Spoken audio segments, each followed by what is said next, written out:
It's the Sod Pod, brought to you by Grassland Agro. The Sod Pod. Hello, and welcome to the Sod Pod. This is episode 20 of season 2. These weeks are flying by. On this episode, James wasn't available.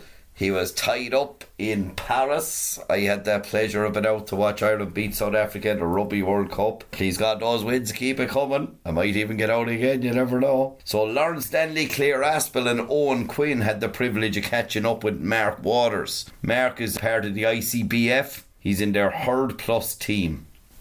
And what Mark came on to talk about is the National Genotyping Programme. That's open since June. And look, this phase 1 of it, but its main aim at the end is to get the entire national cattle herd genotyped. I'll pass you over to Lauren. It's a great listen. Hello everyone. So today we're welcomed by Mark Waters. He is a senior business analyst with ICBF and he's working on the Herd Plus team. So it's great to have you on, Mark. How are you keeping? Yeah, I'm good. Thanks very much. Thanks for having me on. It's a fairly wild week this week in terms of the weather. So I hope you're not blown away with the weather. No, we're not too bad. It's pretty wild out there now, down in Cork here today as well. But inside, there is some perks to being stuck in an office job the odd time. We look out longingly at the guys in the summertime when they're out with the cows and out on their tractors. But days like today, it does have its perks. So we're absolutely. Well, look, Mark, I suppose today we kind of just wanted to get you on, and it's great to have you on just to talk about the National Genotyping Programme that ICBF are working on. If you want to talk a little bit about it. Yeah, so the National Genotyping Programme has been open there since June. So basically, we hope it will be the first phase in making the entire national cattle herd genotyped. So that's dairy and beef cows. So that would, put Ireland the out front and centre of all countries in the world, and it brings lots of different benefits. So I suppose, look, at genotyping, for those people who don't know, is basically where you take a DNA sample of the animal and then we use that then to predict different things, like we can confirm the parentage of the animal is recorded correctly, and we can even then feed it into our genetic indexes, our EBI and our Eurostars to help us make more accurate predictions around which are the best animals to breed from. And look, there's other industry benefits then down the line around things like cattle theft and, traceability of meat and milk products, because you can link them back to a specific animal. So Ireland's products will become the most traceable in the world, and all these kind of other benefits. But look, the primary ones are like I said, for in terms of increasing our genetic gain. Genotyping almost doubles the rate of genetic gain that's possible from year to year. So it's an exciting project. Sounds very interesting, Mark. And I suppose you mentioned to put Ireland out on the front. What would be like the main benefits as Ireland on a national scale? What would be the benefits of this kind of programme? Yeah, so nationally, if all animals are genotyped, well, first of all, we run at the moment where we genotype animals, we have over 3 million genotypes in the database already, and we find an average of about 17% of the animal's parentage are recorded incorrectly, and that's where we have a genotype to compare against. There can be 30 to 40% of animals there with at least, if not higher, with no sire recorded at all. So that means, that the indexes will work very well, and we've had very good genetic gain over the years. But, for all those particular animals, their information is incorrect. So firstly, by fixing all of the parentage in the country, that improves the accuracy of all of the indexes we have already. So then when you add in the actual genomics part, where we look at the actual DNA of the animal to predict, not just based on its parents, but its DNA for milk or, carcass weight, all of the different traits we're interested in, that then makes the indexes more accurate again. So, we've shown with the genotyping we've done to date that genotyping can almost double rate of gain of genetic gain, improving the standard of our national dairy and beef herd. And it's important for farmers because the indexes are primarily aimed at increasing profit and sustainability, but it's really hugely important in the current climate around the whole environmental issues that we're having at the moment. So we can save hugely on up to 30% of our targets in terms of greenhouse gas savings can be made by breeding, and obviously that's a much more palatable measure than, say, some of the more draconian measures that maybe people outside of the industry are suggesting that agriculture undertakes to meet its share of the target. So we see it as hugely important from those perspectives. No, Mark, it all sounds like, look, there's going to be massive benefits for farmers to increase that farm profit. But I suppose if you want to just explain a little bit about it. So what are the costs that are involved with this? So it's funded for the first year. Yeah, that's right. So how it'll work is what we've been able to do is kind of piggyback on the Brexit Adjustment Reserve, which is money that Europe has put aside to help Ireland and other countries cope with the negative effects of Brexit.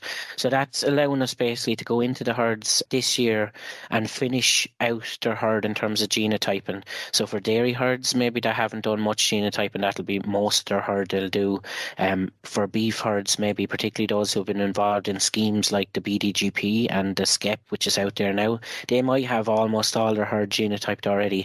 But whatever is left that hasn't been sampled to date, we will do for free this year. That could be a huge financial saving especially for those dairy herds.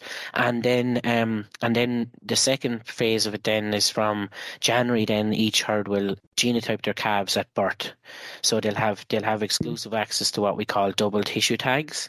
That allows the farmer to take both a BVD sample and a DNA sample from the calf tags that he's putting into the calf.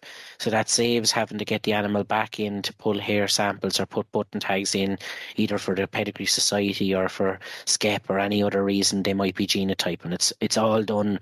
You're killing 2 or 3 birds effectively with the one stone. Okay. Getting the calf tag nice and young, checking its parentage, getting its genomic eval, all within maybe a few weeks of being born. And Mark, when you talk about tagging those calves and that we're kind of doing a 2-in-1 system, do you still have to send that BVD sample away to the normal lab? Yeah, so the BVD process will remain exactly the same. Okay. So, I mean, that policy is driven between, Animal Health Ireland and the Department of Agriculture. So it's definitely, I'm not sure in terms of the long term. I know we get a lot of questions about when is it going to end, but, there's a longer term decision there with them, but that's going to be there next year anyway, at least, and I'm not sure after that. But effectively, the process is the exact same as ever for the BVD. So you'll take your BVD sample, put it in an envelope, pick whichever one of the approved labs, send it away. Whatever the herds have been doing up to now will be the exact same. So the difference is that the other ear, which is normally now an EID tag, that ear will also leave a tissue sample, and that one will go in a separate envelope for the DNA process. So, and look, there'll be color-coded pink for DNA, white for the BVD, to make it as easy as possible for the farmer to send the right sample to the right lab and so on. So we've been trialing this process of doing the calves at birth since 2018, and we've grown, and I myself was involved in that program. So, like in this spring of 2023, we had about 600 herds. We had about 50,000 calves registered in that period of time. So, we've been testing this and ironing out any teething problems, and also it's well kind of tested at this stage. Mark, fantastic to have you on. It's amazing to get a bit of a background into what's going on behind the scenes. But in terms of the National Genotyping Programme, how long, for anybody that's maybe not aware, how long has it been going now, or when was it founded, or I suppose a bit of background to how it come about, or where are we at now with it? Yeah, so I suppose in the beef side, we've had quite a high level of genotyping. The BDGP started in 2015, and we've been collecting between 300 and 400,000 genotypes a year in the national suckler herd through the BDGP. But the uptake of genotyping in dairy, because the farmers were funding it themselves, maybe hasn't been as high. Been trialing, so we've obviously been pushing the benefits of genotyping in terms of genetic gain and its potential potential around greenhouse gas emissions and so on for a while. But also then we've been trialling this DNA registration process to see was it possible to incorporate it into tagging the calf, because that's one of the complaints, trying to get animals back in when they're older. And then if you discover a parentage error, maybe you have to go change an animal passport or change a pedigree cert and all of the problems that come with that, so it just made sense to integrate it. So we've been working on that trial program since 2018, and I suppose in the background, working with the department and in terms of aligning the policy around it. So that's all culminated in the launch of the National Genotyping Programme this year. And what's quite unique about the programme is, so we're capitalising on the BAR funding, the Brexit adjustment funding to do the cows and heifers, but the calves then, so you asked me earlier, Lauren, about the cost. So the cost for the calves roughly for farmers is about €6 a piece. So absolute cost, genotyping costs about €18. And what's unique about this is this funding model for this is actually a three-way split. So for each of those calves, the farmer is paying €6, the department is paying €6, and the industry are paying €6. So in the beef herds, that's Meat Industry Ireland. In the dairy side, it's Dairy Industry Ireland, which is made up of all the various co-ops. So I mean, again, to get all of those different elements aligned and committed to actually putting their hand in their pocket at the one time, it's almost unique. I won't say it's never happened before, but it's rare that everything aligns so well. 6 for the calves. Now, the important thing for those skep herds, so I suppose the dairy herds, we're pretty much full on the dairy side. Herds can still ring, and we do have some limited spaces for certain co-ops.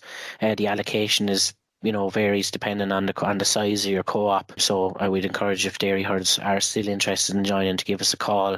But for the beef herds now, we are encouraging all the skep herds to take part, because all those herds have to do genotype 70% of the reference number each year anyway.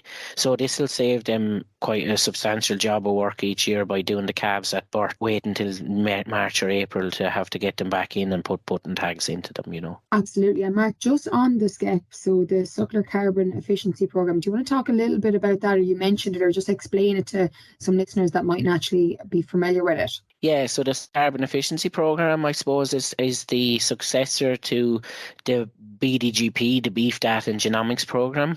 So I suppose it's the largest or the main source of additional funding or money support, to financial support from the department to suckler herds. And they have different actions that they have to carry out in terms of breeding goals. They have to keep and maintain a certain number of 4- and 5-star females in their herd. They have to take a certain number of genotype samples each year, record survey data, weigh their cows and calves, and so on. So it's driven around data collection, genotyping, and I suppose genetic gain. Then trying to get them to keep the better animals and use better sires on those animals then once they keep them. So that's kind of the purpose of it. So herds, say if I have a reference number, so it's all based on kind of a reference number. So if my reference number for 20, I have to genotype 70% of that number each year. I have to send in samples for new animals. So that would mean I have to send in 14 samples each year, based on that 20. Yeah. So with this NGP, the NGP has been designed to complement that, so it's important that anybody who's in SCEP who's listening, I know some herds are saying, I don't need to join that because I'm already in SCEP, but actually the two are designed to go hand in hand. So of course, if I'm that herd with a reference number of 20, instead of having to, if I join NGP, instead of having to get 14 animals in later in the year and get them up to crush and put button tags into them, my 14 of my calves will be counted as my SCEP sampling. So the job is done in the springtime when or whenever I'm calving my cows, the job is done. So it's a lot more labour efficient. Mark, the closing dates for that SCEP scheme is coming up soon. Is it the 16th of October? So there's a couple of different dates there with the skep. There's targets towards 4 and 5 star females, which is the end of October the 31st, and then samples for the genotyping. The weigh-in element has to be done by the 1st of November, so much the same time, and then they have until the end of November then to return samples and that. So but look, we'll communicate. Anybody who's in the actual closing date to join it is gone past, so the herds who are in it now, and we're communicating those deadlines with them. But the important thing here, I suppose, is to for those skep herds to know that if they want to be able to do their calves at birth, if they want access to these double tissue tags, they need to join the NGP. That's the real benefit for them, So. And when you talk, Mark, about people wanting to join this NGP program, so what type of people are suited? I know you mentioned that earlier, the suckler cow efficiency program and then the herd plus are ideal candidates, but who else is kind of suited to this program? Yeah, so basically any breeding herd can join. So it is aimed around cows calving and that. So if you're not calving cows, it doesn't apply to you. The only other herd really that it doesn't suit is the process in the springtime, because we'll be checking the parentage of the calves. The herds need to be registered online because it's a kind of a live system. So they'll enter their information, and then before the passport comes back, we'll have checked the parentage and corrected any issues. So that's only been built as of today for online herds. So if you're absolutely have to register by paper, unfortunately, in this run, it's not going to be for you. But we do hope for there to be future phases, assuming this goes well, then maybe next year, the year after, there'll be another tranche of herds until eventually the whole national herd is operating this way, But aside from that, any breeding herd basically who's registering calves online can join. And it's like I said, it's particularly suited for, say, pedigree herds, because they have to do a lot of genotyping anyway for their pedigree society to get their pedigree certificates. So they're saving money and time by doing them at birth. And the skep herds, then the suckler carbon efficiency program herds, they are saving time and effort by doing them at birth as well. So they're saving themselves a job later in the year. So they're the big beneficiaries, So really try and get in your applications as soon as you can, really, because it's quite a competitive program, and once the threshold is reached, it's really it's a cut-off system. Yeah, so look, we have probably on the dairy side, like I said, we're pretty much fully subscribed. There are some spaces in some of the co-ops. On the beef side, I suppose we have committed, because we have so much of the national beef herd already genotyped.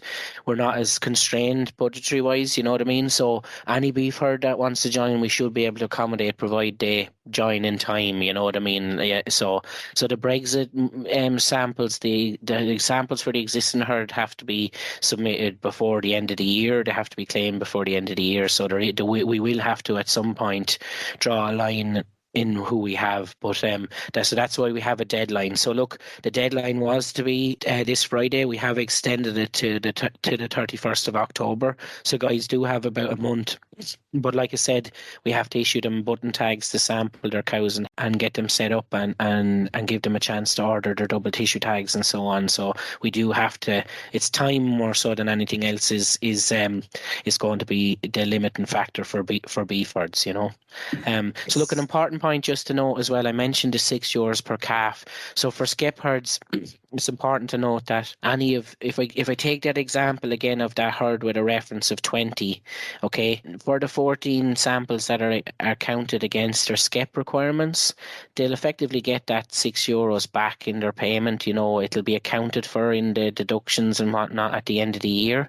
So the net cost, while they will have paid €6 up front, the net cost for those 14 animals for those herds will actually be zero. So the only calves that those herds will really be paying €6 for is any calves they have, So again, assuming they calve down 20, it would just be those additional 6 calves, you know what I mean? So the cost is actually really very minimal for any of those skep herds. So they've the huge benefit of being able to do them at birth, tag them at birth, get the whole lot sorted and done early, and very little cost, because it's most of it is being accounted for under their skep. it anyway. And I suppose then, Mark, if someone did decide they wanted to join the National Genotype Protocol, I suppose what would be the process? Is it to ring somebody, or is it to go online, or what is then the steps to kind of follow for the program? Yeah, so the sign up is through the ICBF website.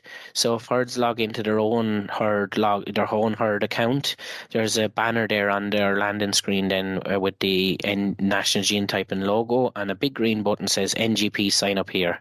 So they just need to follow the steps. They'll need their BIC and IBAN for the direct, the part of that €6 is going towards the lab, about €4 worth, and that'll be taken by direct debit. So it's simple enough. A couple of minutes would get you signed up, fill up the details and sign up.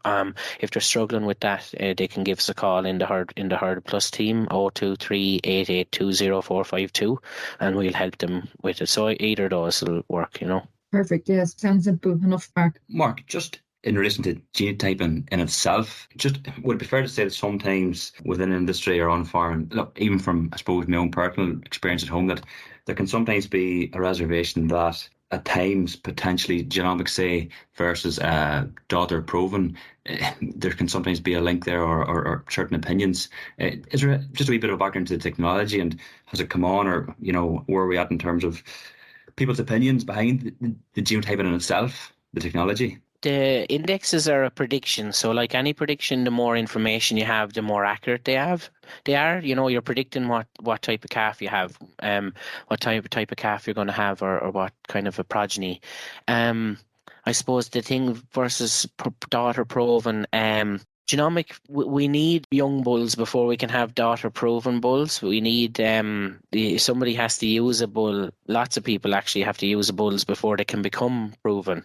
So if everybody was to use proven bulls, then eventually we would run out of new young bulls, and we'd run out of straws of the old bulls eventually, and then we'd be scuppered. So they will have a lower reliability than a proven animal, but the way you mitigate that risk is by using teams of bulls where you can, and the reliability of the group is high.